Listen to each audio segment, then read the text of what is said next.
Hello, everybody, and welcome to SparkofVintage. I am Cindy, the owner and head treasure hunter here at SparkofVintage, and we are so excited that you're here with us today because today is the release of the October 2025 Sonnet'S Garden Blooms DIY Makers Box Holiday Edition. This is the one we've all been waiting for, so I'm so glad that you're here with us today. This month's box is so perfectly curated. We have Fusion Mineral Paint in Fork, York Red, and Manor Green. DIY is bringing us Cardinal Red and Salty Kiss. We have these gorgeous little cutouts from CNC DIY. Our Sweet Pickins Milk Paint is Red Wagon. Sonnet's little surprise napkin for us every month, and the painted photographer has her two beautiful papers for us this month, Woodland Stocking and Peppermint Wishes. And as always, Roycycled Decoupage Paper with Yuletide Whispers and that beautiful festive fireside plaid. Our first project is this beautiful metal sleigh that I found at my local thrift store. There was really nothing wrong with it. It's in great condition. It just needed some brightening up and a little bit of touch of pizzazz. So I used the Manor Green from Fusion Mineral Paint to just touch up the leaves, give it a little less of a teal color, and then also use the Fort York red color from Fusion Mineral Paint to accent the berries. I did a little bit of pouncing with the paintbrush to give the berries a little bit of texture. I don't show the bottle here, but I used the gold outdoor paint from Folk Art in brilliant gold so that if someone chose to hang this outside, it would be all seasonal. I used Finnabar's aged brass metallic wax in order to just touch up some of the edges, accent all of those beautiful leaves that were on the sleigh, just to give it a gorgeous second life.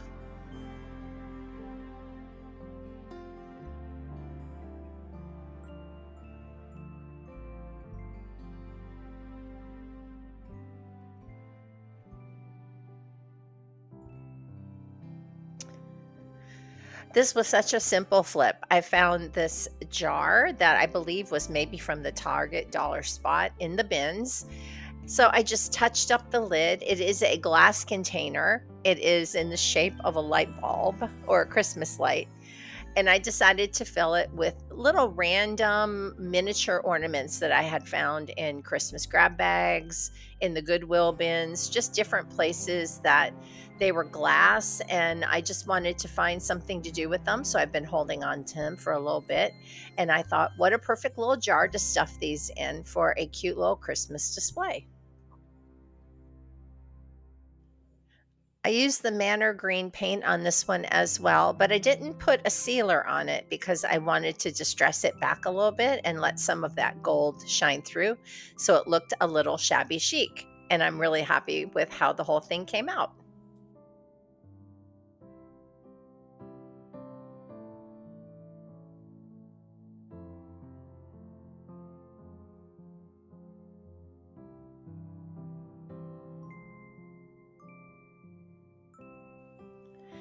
For this next project, we're using the Peppermint Wishes rice paper from the painted photographer.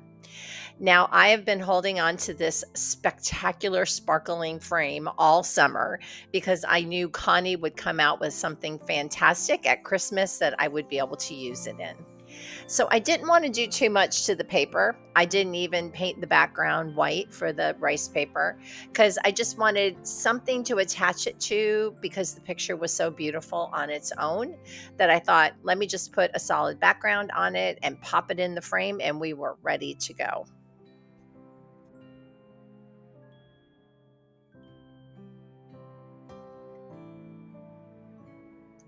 Well, I couldn't resist adding a little bit of sparkle to the page. So I put a layer of collage medium down and then used Tim Holt's glitter duster with his beautiful dusting glitter and just gave the picture a little bit of spritz just to add a little touch of sparkle and Christmas to the whole thing. And again, another easy project that was ready to go.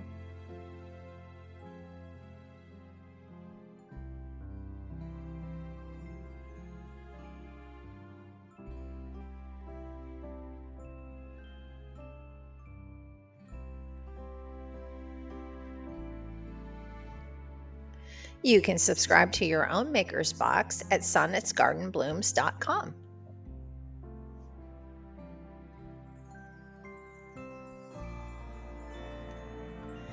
This next project is also a Goodwill Bins flip. I love the shape of this. I guess I'm into the Christmas lights this year. But that Salty Kiss from DIY was such a great color and almost matched the green on the sign perfectly. So I thought, let's just brighten it up a little bit and do some IOD transfers, and this will be another easy Christmas flip.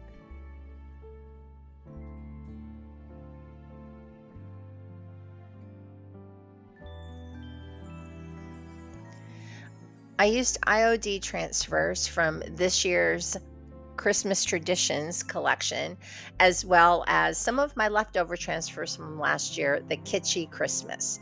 Well, of course, I have some left over because I bought 6 sets of those transfers last year. So I'm always trying to put them to good use.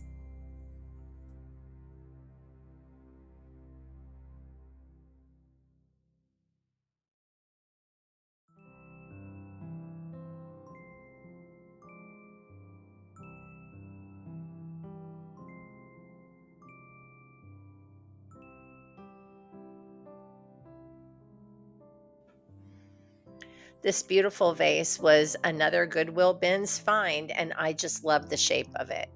It was a little shiny, so I was worried that maybe the paint wouldn't adhere. So I tried some Salvation solution from DIY that you would normally use with wood, but I thought it might offer some good coverage.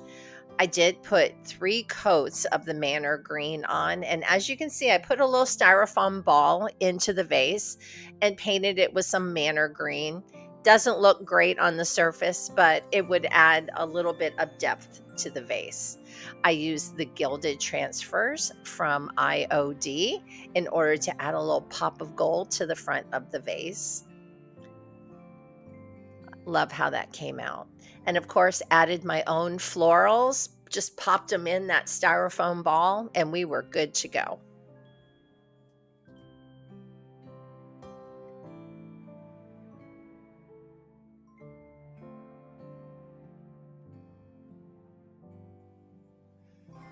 And for our last project, I found this cute little set of Christmas trees. What I loved about it was that it came with a light pack. I found it in the Goodwill bins and had an original $12 price tag on it. And the poor thing couldn't have been more boring if it tried. So I thought, let's touch this thing up. I added a base coat of Victorian lace in order to apply some of the decoupage paper from Roycycled. Now, I thought the trees needed a little bit of help too, so I just used some smattering of that Victorian lace in order to give the trees a little more of a snowier surface.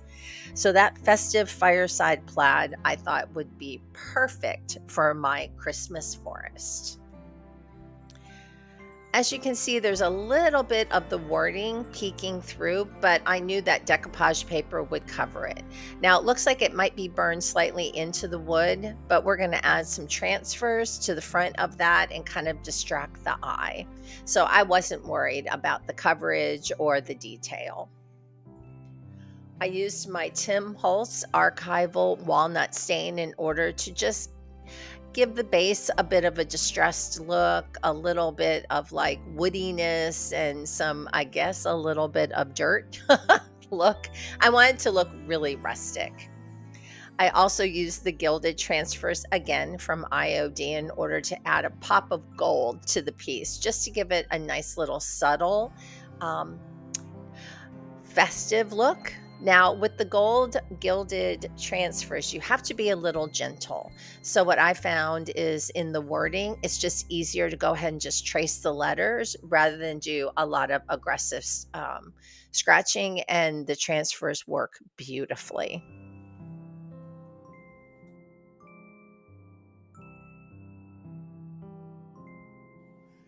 I wanted to add a little touch of Yuletide to the forest. So I used some of my Tim Holtz ideology characters. Now, these I had painted way ahead of time. A couple of years ago, I just sat down for about a week and painted detailed figures, and I've been using them in my projects ever since. So a little bit of collage medium and a little haircut from one of the trees in order to get Santa and his toy sack on the platform, and they were easily attached and ready to go. And I just added a little bit of distress paint stain to the base of the wood in order to give it a little color for the forest floor.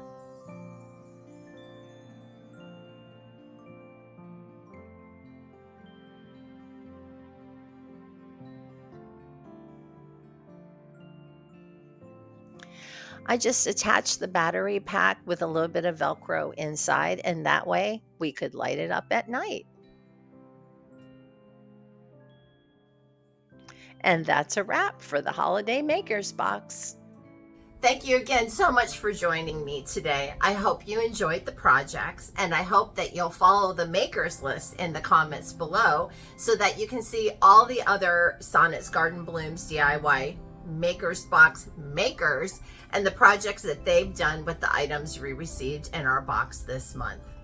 Also, keep on your radar, we have a Bloomers Flippin' Frenzy Holiday Edition coming up next week. And we have a couple of more holiday surprises for you as we come towards the end of the year. I hope everyone is doing well. They're getting their crafty supplies together, and we're gonna make from here on out till the end of the year. Take care, everybody, and we'll see you next week.